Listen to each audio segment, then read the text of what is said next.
Yeah, Neil Young right here. WUSB Stony Brook from brand new digital-only album, The Times. And a version of Little Wing plus a few other snippets of things.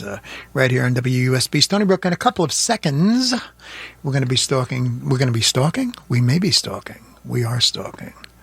We're going to be talking to artist, activist, singer-songwriter Damon Tomolino, and talk about this project, Glass Steigal. I don't know how to say it. I'm going to have to check with him when I get him on the line. It's the truth, you know. But it is 8 p.m. right here on WUSB Stony Brook. Don't let me tell you. Let Mr. Mike Watt tell you. This is Mike Watt from San Pedro, California for WUSB Stony Brook, home of the Blue Oyster Cult.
There you go. Back and forth from the self-titled EP Glass Steigal right here on WUSB Stony Brook, and cool little EP, really nice, and yet another kind of art released by one of my favorite artists, Damon Tomolino, and we're lucky enough to have Damon on the phone with us right now. Damon, can you hear us? Yes, Finn, how are you? Welcome. Thanks for having me on. Welcome on board Finn's Revolution, my friend. Before we talk about other things, let's talk about this project. This is like, when I found out about this, I was like, this guy has got some stuff going on. It's glad to hear. So, glad to give it a look. Yeah, a listen, yeah. Tell us a little about this project and what it's about. Okay, let's say everybody had time to self-reflect in the quarantine, and that's exactly what we did. A couple of buddies of mine, way back, we've been doing a project, it's called 10% Reptile, and that was something that we were doing pretty strongly for a while until it dissolved in around 2005.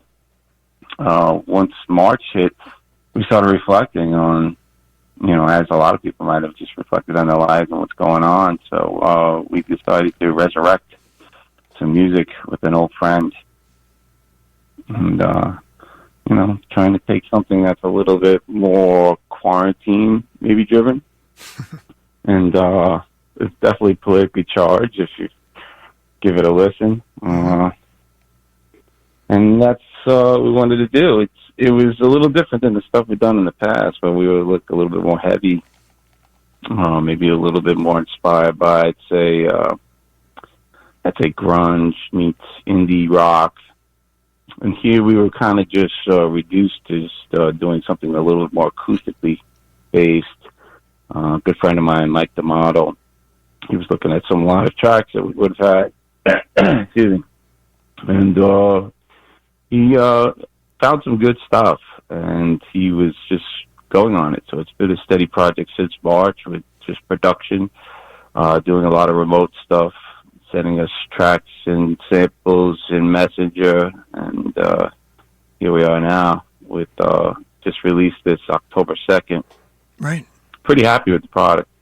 Yeah, me too. It sounds great, and the material is super sharp and smart, and that's always a enjoyable thing, especially when we're all locked down to one degree or another everywhere, and you get a chance. I was just discussing earlier with Spencer Cullum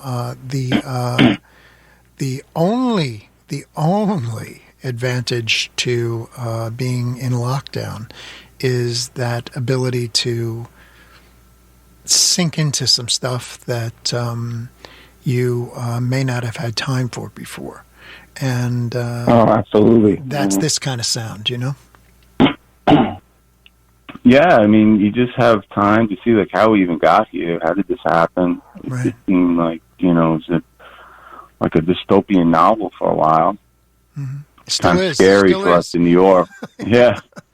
But you do have time to, let's start a vegetable garden and, spend some time outside and just collecting your thoughts and writing things down. So that's what led us to this project. And, I think you'll hear in the lyrics kind of like what the climate of the situation is currently, socially, politically.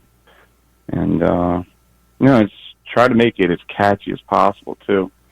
That's right. Years ago, dystopianism. Years ago, we were writing epics. Right.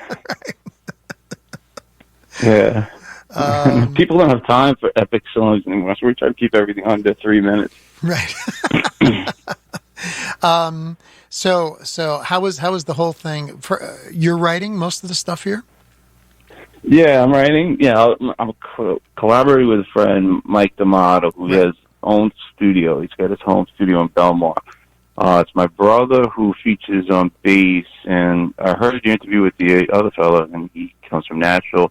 We actually have a guy who's in Nashville now who had done the drums for us, the percussion.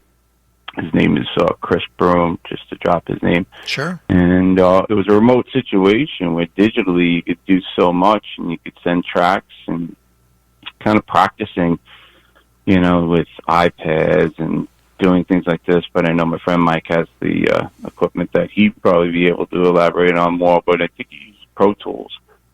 And just putting this together, this big puzzle of a couple of just acoustic tracks with some rough vocals on it, before quarantine that he had in the studio. And then we started revisiting, and we started getting more into this. So it's not that I'm sidelining the art, it's just taking a little hiatus from the art because receptions aren't a thing that we can do. Of course. As we know, the artwork doesn't really sell digitally, so... As we know. Yeah, we're just wrapping our minds around this right now. Yeah. Did you? So you wound up doing things like overdubs and other production details remotely? Is that how it happened? Yeah. Well, he had some acoustic tracks. It needed some fine tuning, so we had been getting together. More recently. Mm-hmm. So the overdubs happened. I'm harmonizing with myself. Just cleaning up some things that, might have been a little too rough around the edges. Mm-hmm. And had this guy who was in Nashville, playing to the click tracks. And just, my friend Mike just putting together this whole big thing. Yeah, so Glass Steigal actually is the name that we arrived at. It's kind of the project. It's like the overwhelming, encompassing thing that we had done was called 10% Reptile. Right. But since this was politically charged, after conversations and things like this is in reference to the Glass-Steagall Act. Right. It's kind of passed in 1933, spelled differently intentionally, because if you do a search on Glass-Steagall, where it's Steigal. But, and it kind of was repealed in 1989, and a lot of people could, you know, if you want to point the fingers at anything in this whole big situation that we're in, it's a corporate takeover of the planet. Talk about the Glass-Steagall Amendment that inspired this project. Well, you try to look at the root of all evils. There's so many things happening. You know, one of our tracks is called "The Next Big Election," and everything. It's so divisive, and everybody seems to be pointing the finger at the wrong thing. I remember there was a group of series of works that I had done that was very inspired by the Occupy movements way back, and now talking about paintings, right? Paintings, yeah. Right. So the audience knows, yeah. Mm-hmm. Yeah. So I was talking about the paintings, and it seemed like I don't know, the hand was on the pulse of what was wrong then, more so than now. So getting back to the Glass-Steagall, which was repealed in 1999. You know, it was a division of the commercial banking and the investment bankers. So there couldn't be any corruption. And it was kind of like a checks and balances on the banking system that we have right now. And then it was repealed in 1999, and a lot of people attribute that to the collapse or the close to collapse we had with a severe recession in 2007, 2008. And I tend to agree with that. Yeah, it's an unregulated banking industry, so that's what wound up happening when it was repealed. Yeah. There was, you know, it went mad. Right. Okay, well, there's an inspiration for a band name, so there you have it. Yeah. Could have been Sounds worse. cool, too. Yeah, it does sound cool. It could have been more complex. I guess we could have, you know, it could have been the Taft-Hartley Act or whatever, you know, but...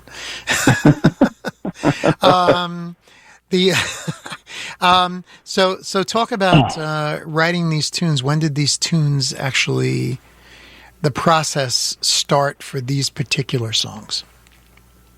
These songs, I would have to go back, like, even a couple of years in my friend's studio, you know, just trying to get some ideas. And I think the refinement of the lyrics started to take shape, you know, since March. And just really just kind of trying to... I think conceptually be on the same page of where this is going and how to just separate from some of the things that we've done in the past. So I'd say I would go back to 2017, 2018. Some of these acoustic tracks were recorded. And, you know, through the processing and you know, with some of the equipment that he has, he could make an acoustic sound electric. He could give it a tube amp style. So there is that degree of electric recording and production that, you know, gets us a little further away from some of the things that we preferred, was like analog and the warmth of a room. And so that's just kind of the nature of how we're working. But we went forward with it. But the lyrics in general are contemporary, really. They're in this period of that we find ourselves in, the downturn of the United States. Yeah. Okay. I think with the exception of one, for reasons, was, you know, the lyrics were added, but the main hook in that song was just about me having to leave my kids when they were younger, and just so, you know, going through a pretty big separation at the time and a divorce that followed, and, you know, that dates back a little further, some of the concepts of that song. But then, you know, filling in the verses, and it kind of ties together. Right.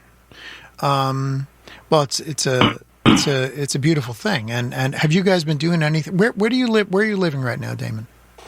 I'm in South Beach. Okay. So you're still in Trump country.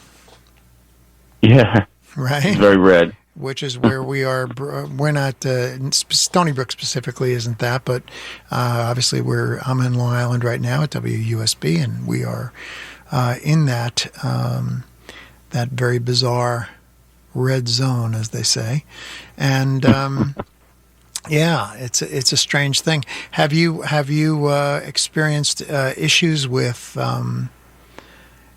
Have you experienced issues? In other words, with neighbors, with people you see on the streets. What do you see out there when you do go out? I think you could take it in within the context of just a house where you're living and people getting offended and leaving, Thanksgiving dinner. We don't even want to think about Thanksgiving dinner. That's going to be a mess. Talk about the crazy uncles, right? Yeah, we're not allowed to meet, and I don't know. Turkeys are going to be missed. I don't know. Yeah, but what about going out? I mean, obviously going out to the store, things like that. What do you see up in Sound Beach? Do you see a lot of Trump stickers and things along those lines? Oh, yeah, absolutely. Okay. Yeah, more so than Biden-Harris signs and stickers. Yeah. But the funny thing is, I remember the first time my wife and I got to shopping. It's like we went to a local handy pantry, and we went in with masks, and we met in the back behind aisle 5, and I felt like we were getting ready to rob the place, and we were just trying to get in and out as fast as possible and not touch anything. Right. Well, I think the inception of everything is just wiping down Amazon boxes to let them cook in the sun for a little bit and then bringing it in the house. Yeah, it's a frightening situation, and it's nerve-wracking, and it's all-encompassing, really. Yeah, it all kind of connects somehow, and I think the quarantine gave everybody time to really hone in on what's important, and it's so fast. You could sit back and you could see the last 10 years of your life in this little hourglass, and you say, wow, it's 10 years later. So it was very motivating to get back to it. And, I teach, so, right. After remote teaching, drawing and painting, I teach at Syosset High School, and talking about art history every day, I just needed a break. And I knew there wasn't going to be an opening reception anytime soon. And it was about a year prior to that, I did one of the biggest solo shows that I had done in Brooklyn. Right. And I was in a Greenpoint gallery, and sold a couple of pieces. It was nice. It was a great vibe. I thought there was great energy happening over there artistically. And, we just branch out. I can't say I wouldn't revisit the canvas and the palette. I'm still teaching every day, and it is like a brave new world. It's a little different, strange, It's like the schools are looking more like prisons, Yeah. with the plexiglass everywhere, little cubicles, and but I got to give New York credit. We're getting by, we're getting through it, and it seems to be not that bad anymore. Yeah, not in New York, right? Yeah. We're holding the line mainly, and we're getting upticks, but very, very small ones comparatively to everywhere else in the country. I think New Yorkers in general are paying attention and are smarter to certain things, and that's how I feel about it. But it's. Well, I'm right there with you. Taking precautions. One of the things when this was happening, I'd rather look back and say, okay, we were over the top and we were too paranoid or too cautious than, end up in, ICU somewhere. Right. So let's talk about your painting, because it's a thing. This is how we first met, you and I. Talk about what have you put the brush down, down, except for classwork, or are you still painting creatively? Right now, it's taken since the beginning of September, since I went back to teaching. I had put the brush entirely down. I haven't picked up a brush and tackled one of mine. Over the summer, I had done a couple of things, dabbling. I still meet with a lot of my artist friends, people that you probably remember from Gallery 4222. Right. Those of you, not to interrupt Damon Tomolino here, but Gallery 4222 was a great place run by Pedro Salsa in Port Jefferson for years, bringing lots and lots of cutting-edge artists of all types, painters and sculptors and a whole bunch of things to the Port Jefferson area, in a great venue. And very often we would have the artists who were showing there on the show, and Damon was certainly one of them. And so, yeah, go ahead. I'm sorry, Damon, to interrupt you. Just giving people a little background. Yeah, that's the place where I think we had first met. Yeah. And you invested in one of my pieces. And, wow, we're probably going back more than 10 years, I think. Yeah. It must have been. Probably about 2010. Something like somewhere that. in there. I'm terrible. 2009. I'm terrible with those numbers, Damon. So. Yeah, me too. It's just a blur. It's been a blur since. But yeah, I still have a website that's up and running, and people can check out my work. It's www.tomolino, TOMMOLINO.com, and that's for you as well, Finn. Just to see, some of the more recent things that I've done, like going back, because quarantine was 6 months of nothing. Probably going back a year and a half now for some of those bigger shows that I was doing, group shows in Chelsea. And then, the gallery 4222, a great place where I met a lot of the people that I still connect with. And, we talk and we get together. Done the social distancing, barbecues and that kind of thing. Right. And, the guitar would come out. So a lot of the artists that I know are pretty clever on an instrument. So, whether the acoustic came out, I have a buddy who plays saxophone, and I have a piano in my living room. So, some of our get-togethers would, involve just free jamming. Nice. So you try to go with it. As a painter, could you talk about, because you've gone in myriad directions as a painter, and at different times, it seems like different things have struck you, like Occupy did. You want to talk a little about how activism has entered your painting at different times? Yeah, it seems like people have taken to the streets, and when people take to the streets, it's because they've lost everything they have. There's nothing else to lose, and they begin to lose it. It's the reality of what we're looking at now across the country. So I always kind of felt like the people taking to the streets, if they could just see with a little bit more clarity that everybody there is on the same side. And that's where I feel like that was inspirational for a good series of works that now it looks like it could have been in my Twitter feed, some of the pieces that I had done, 10 years ago, or, right around when Occupy was, really alive and happening. So it just has a tendency, and, being a history teacher, it's the things are just repeating themselves way too often for people just not to sit down and say, okay, let's really take a look at what the problem is here. And, that gets into the name of this project, the Steigal Act. It's like the money that's kind of just ruling everything. It's the corporate takeover of everything. So in addition to that, I have like 3 series if you go to my website. One is the subsequential series. You're just capturing time and space.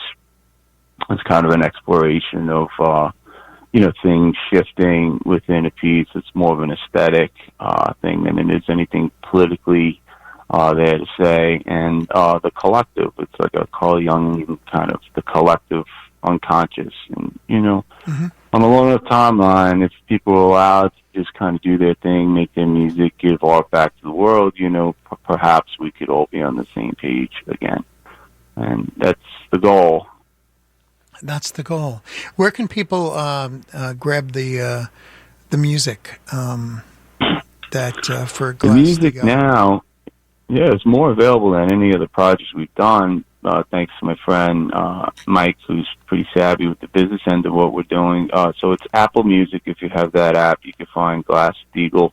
Mm-hmm. It's Steigal, Steigal's Steigal, and Spotify app carries it, Amazon carries it, and we're on YouTube, and it's all distributed by CD Baby.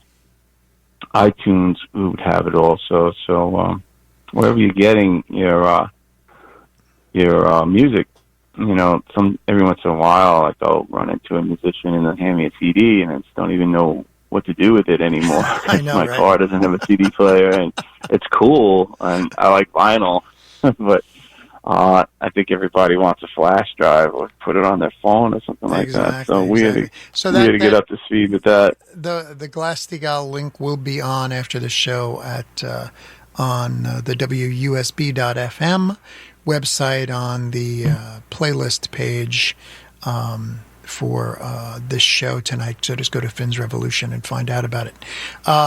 Also, tomorrow night, the podcast of this interview will be up, so you can always reference that. As of now, what's the music plans for Glass-Steagall? Well, we got back into the studio. We're repurposing 10% Reptile. What you're going to hear I think you played a track coming in, and that didn't even have percussion. It's pretty light for where we had gone, and we do have a YouTube page. And what we're planning to do is re-release some of these songs to get back into the studio that we had done 10 years ago under 10% Reptile, and it's definitely more driving. I would say it's got the energy of maybe classic rock meets grunge meets. I don't know. I laugh because I have a 16-year-old son, and he says I sound like an angry Jack Johnson. So I don't know. I guess that's a compliment. That's good. That's good. So yeah, the derivative of some of the things I listen to, and I think you know me well enough to know that I listen to everything from Miles Davis to Buena Vista Social Club. You'll hear some kind of diction, kind of vocals coming from there. I'm a fan of reggae, and definitely all the classics. Grew up listening to the Beatles, Yeah. So one last question, Damon. When we're talking to Damon Tomolino right here on WUSB Stony Brook on Finn's Revolution, talking about his band Glass-Steagall, and we are now going to ask him the big question. What do you think is going to happen on November 3rd? Wow. I wish I had a crystal ball and I could tell you. What do you think? I don't know. With the electoral colleges, I think a lot of people are facing something that I'm thinking is that you have to try to pick the lesser of the two evils in the situation. Going back to what I said, why the name is Glass-Steagall and what could potentially happen. I mean, you see this, like, in order to be elected now, you're basically in this two-party paradigm, and it's almost two sides of the same coin on a lot of levels. And I think if you dig deep enough, you kind of see that in order to be elected, you have to be popular. And unfortunately, it takes a lot of money to be popular. Okay. So I don't know. I really think it's a toss-up. And I don't know. I always like to say, when you're listening to this music, is that there's a political charge and there's an angst about what's happening. So I'd like to be a little bit more ambiguous and let the lyrics speak for themselves. But I don't know.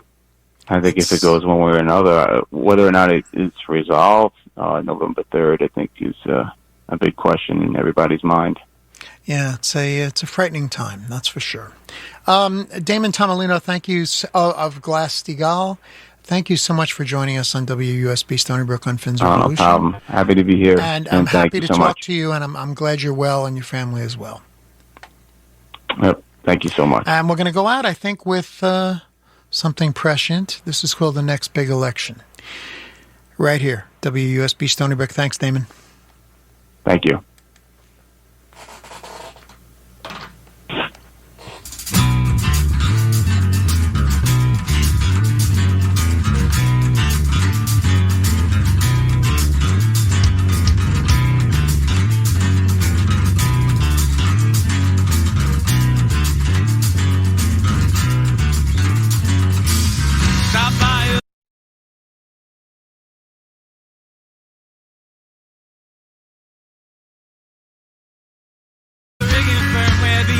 trade say didn't go my way. Got smacked by a tidal wave, yeah, the minute they decide to go to war. Stage a sailing, raise a false flag high. See the machine and watch it pass on by. Tasers painting us a brand new way. Locking circles and I'm here to pay. Yeah. I paid it for love for the next big election to serve the sheep or to service myself. If I'm in these trees, but the leaves of corruption are designed to bring us to our knees, yeah.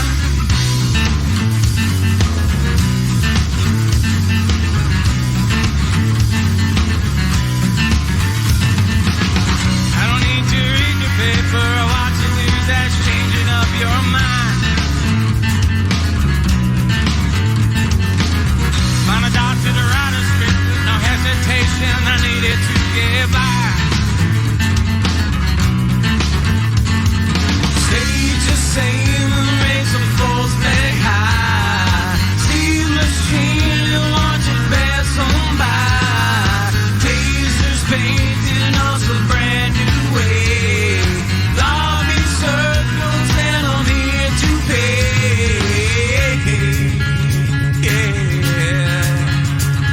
I paid it for love for the next big election to serve the sheep or to service myself. I'm in these trees, but the leaves of corruption are designed to bring us to our knees, yeah.